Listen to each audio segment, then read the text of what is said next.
ভাই, আমাদের মধ্যে অনেকের আমাদের জীবন নিয়ে, আমাদের লাইফ নিয়ে অনেক কষ্ট, না পাওয়ার অনেক অভিযোগ, অনেক কিছু চাওয়া সত্ত্বেও পাইনি, আমাদের অনেক ড্রিম। আসলে তোমাদের জীবন নিয়ে কোনো দুঃখ, কোনো দুর্দশা, কোনো অভিযোগে থাকতো না যদি তোমরা একটা বাবা না থাকা এতিমের জীবন সম্বন্ধে জানো, এতিমের লাইফ সম্বন্ধে জানো, তাহলে তোমাদের জীবন নিয়ে তোমাদের কোনো দুঃখ দুর্দশা থাকতো না। একটা বাপ মরা এতিমের কোনো ছোটবেলা থাকে না, কোনো শৈশব থাকে না।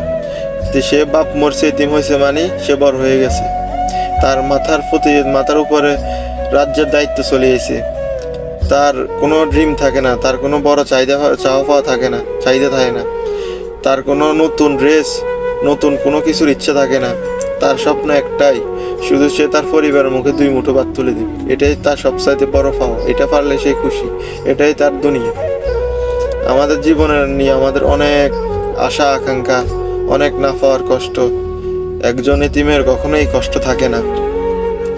বাবা যে কত বড় ছায়া, কত বড় সাপোর্ট, একজন এতিম থেকে এতিমের জীবন সম্বন্ধে জানলে তুমি বুঝতে পারবে।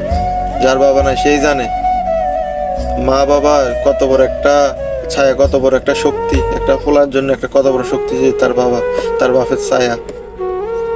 জীবন অনেক কঠিন।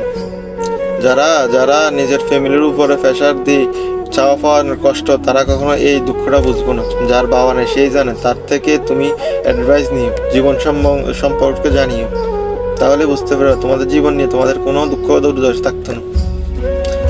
জীবন সুন্দর, চাহিদা যত কম।